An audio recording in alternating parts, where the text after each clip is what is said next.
Hello ladies and gentlemen, and welcome back. So today I thought I'd do a different type of video. I've actually been playing a lot of H1Z1, mostly King of the Hill, and I've been doing a lot of videos on them. And what I find is, I kind of suck. I kind of suck at the game. I'm not very good. I'm a bit shit. So I wanted to kind of improve, because I know there's a lot of people that go on Twitch and on YouTube who seem to be absolute pros, and you can look on the top of the kill boards when you're actually queuing up and you can see the same names quite often. So clearly there is a way to be good at the game, and there are clearly some people that are very, very skillful at the game. So what I wanted to do was pick up some helpful tips and tricks to make me kind of a better player so I don't get my ass kicked. So I've put a list together of 5 useful tips and tricks which I have researched and found out, and I think they're going to be actually pretty helpful. I'm hoping they're going to be pretty helpful. So let's look at the list now, and hopefully we can learn this together. And that's the idea. I'm going to let you guys know what I've learned, and then maybe if you suck just like me, we can suck a little bit less together. So that's what we're going to do.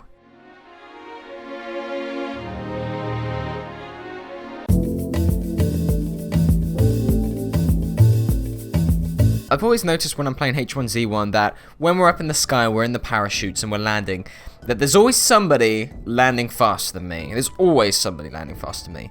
And usually it's not just like one person, it's usually every single person. I feel like I'm the last one to land more often than not.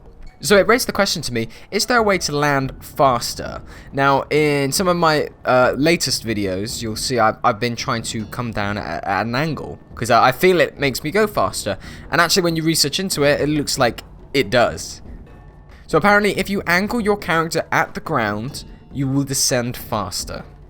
So that's a pretty helpful tip. Hopefully I'll get down to the ground faster, and that will mean in total you'll be able to pick up guns, pick up armor much quicker, and survive that early sort of, you know, two minute phase where everyone's dying.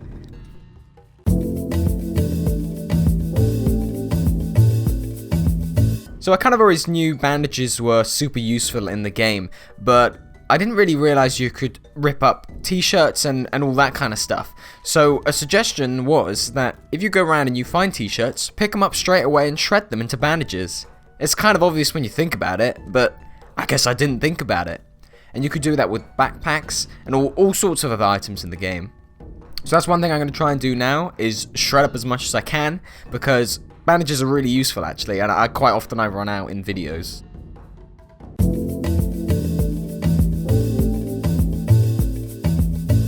So you have 3 weapon slots. Now usually I would try and put 3 different weapons in those slots, but what the tips are suggesting, that if we put 2 or maybe even 3 of the same gun in those 3 slots, assuming you have the correct amount of ammo, when you run out of ammo in that first gun, you can simply swap to the second gun, which is still the same gun, but it will still have ammo and you won't need to reload it. So essentially you can shoot 6 shotgun rounds, swap to your other shotgun and shoot 6 more.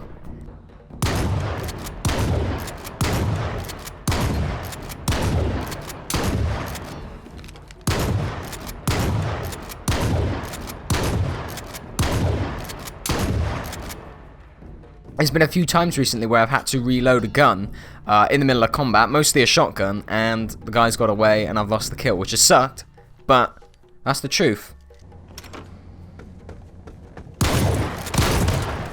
Yo, you don't want this?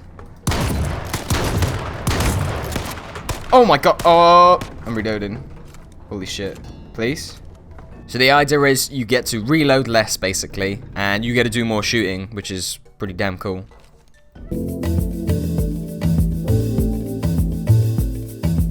This happens to be one of my favourite tricks so far. A great way to find your enemy in H1Z1 is to listen for their footsteps. But what players are doing are taking off their boots, so it's much harder to hear their footsteps. I'm going to play you 2 examples now, one with boots on and one with boots off. You'll find that the footage with boots off sounds so much more quieter than with boots on.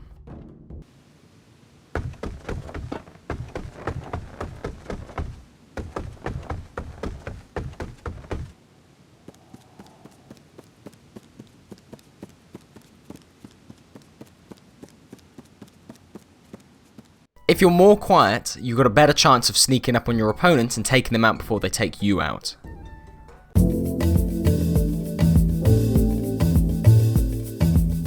So apparently you can change seats in a car, but not only that, it is actually helpful to change different seats.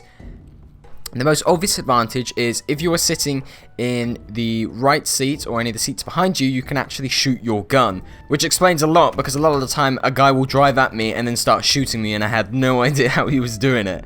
Simply to do it, you hold control and then you press 1, 2, 3 or 4, 1 being the driver's seat and 2, 3 and 4 being the other seats in the car. Not only that, depending on the seats that you're sitting in will depend on which side of the car you get out. So that may seem like a useless bit of detail, but I actually think that could be beneficial sometimes when you're getting shot at and you need to jump out a certain side. It's whether I'm going to remember to do that, but I'm certainly going to try. Apologies, this was a bit of a shorter video, but I think it was something that I wanted to learn for myself, and I think it's something that anyone who isn't a super veteran pro is going to benefit from. If any of this stuff is wrong, because I did source it from the internet, so if any of it has been patched over or is incorrect now, let me know in the comment section below so I know and I'm not preaching the wrong stuff. All the information I got was from several sources across the internet, so I've just linked the details in the description if you're interested in looking into them, because there are a lot more tips and tricks which are actually quite helpful, but I didn't feel were really worth mentioning in this video. These are the tips and tricks that I think are super beneficial that I had no idea existed in the game. So that's it for this one. Thank you very much, ladies and gentlemen, for watching, and I will see you all next time.